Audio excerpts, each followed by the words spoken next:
And for more on the U.S. jobs picture, we're joined by Joseph Brusuelas. He's the chief economist with McGladrey. Joe, good to have you on the show. Thanks for joining us again. Thank you. So, Joe, really very good news here. The January report showed that more jobs were added. The unemployment rate is up 5.7%, but that is because more people joined the labor force. What's your take? Really strong report, underlying trends around 282,000 a month over the past 6 months. Moreover, the jobs are being created all over the economy, and we're really starting to see high-wage jobs move to the front. So, very strong report. More on good news. We did see some wage growth. It was an issue last month in December, but we seem to be back on track. That's right. So, what the market is now pricing in is a move higher in wages, probably to around 3% at the end of the year from 2.2 right now. And you can see that in today's report. Average weekly wages on a year-ago basis were actually up 2.8%. Wage pressure is modestly building. Now, we want to think about that in context. Here in the United States, we'd like to see 4.5%.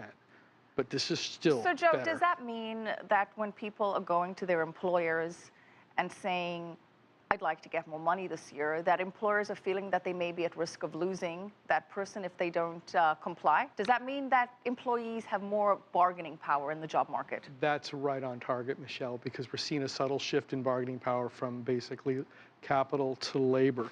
And firms in the United States are very forward thinking. They know if they lose somebody, it'll cost them roughly 20% of that person's wages to replace them, and their productivity tends to drop. So you're far better off engaging in those very forward-looking employee retention policies and increasing wages. Speaking of wages, we had minimum wage kick in 20 states across the U.S. How is that impacting things? It wasn't large enough to impact anything on the margin. That's the most encouraging aspect here. Good for them, glad they got their wage increases, but what's happening is independent of policy. Not disincentivizing employers at this stage? No. Anything negative in the report, Joe? I'm still not happy with the mix of jobs being created.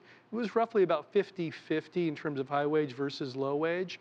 While I expect high wage jobs to really accelerate this year, that's indicative of the very rough recovery we've had. We still have that situation where college grads are not able to find jobs that match up to what they studied. Yeah. So what's going to make that shift happen?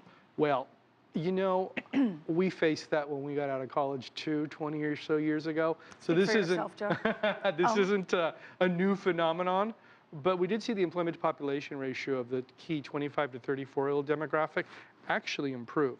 That not only bodes well for household spending, but a recovery in the housing market. Well, you know, Joe, the markets didn't like this because it means that the Fed may now have to reposition its thinking on interest rates, or at the very least, reconfigure its wording and start putting the signal out there that rates may rise sooner than later.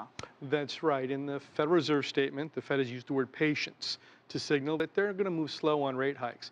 But the upward revisions to employment, the better wages, what's likely to come, I think the Fed removes the patient language at their March meeting and sets up for a June rate hike. But only one rate hike this year.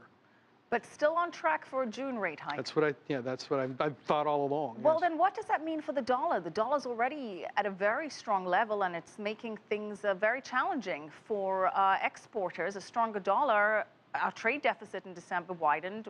What does that mean? Okay, two things real quick. One is the dollar's engaged on a secular bull run. We're going to start exporting liquefied natural gas this year, oil next year. The trade deficit, current account deficit, will swing the surplus in just about 3 years. The dollar is going to go higher. Now, what that means is corporate America, whose earnings didn't look so good in the fourth quarter, due somewhat to the dollar, is going to have to go through an adjustment. Now, if you look back at the U.S. economy, strong jobs, strong wages, strong dollar equals strong markets. We're moving back towards that direction. Joe, what's a bigger concern, oil prices or Europe, and how are either going to affect the job market? Okay, well, the energy patch here in the United States is making a subtle transition. In the data today, you saw a very small job loss, around 1,900 in oil and energy extraction. In the sort of the quarterly report, come in a couple months, we'll see much larger job losses there.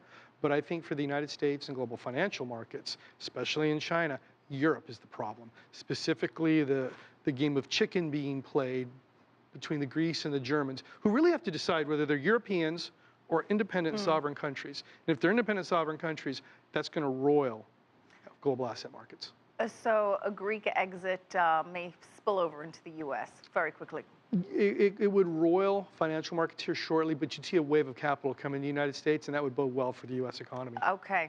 All right. Thank you so much, Joseph Brusuelas, Chief Economist with McGladrey.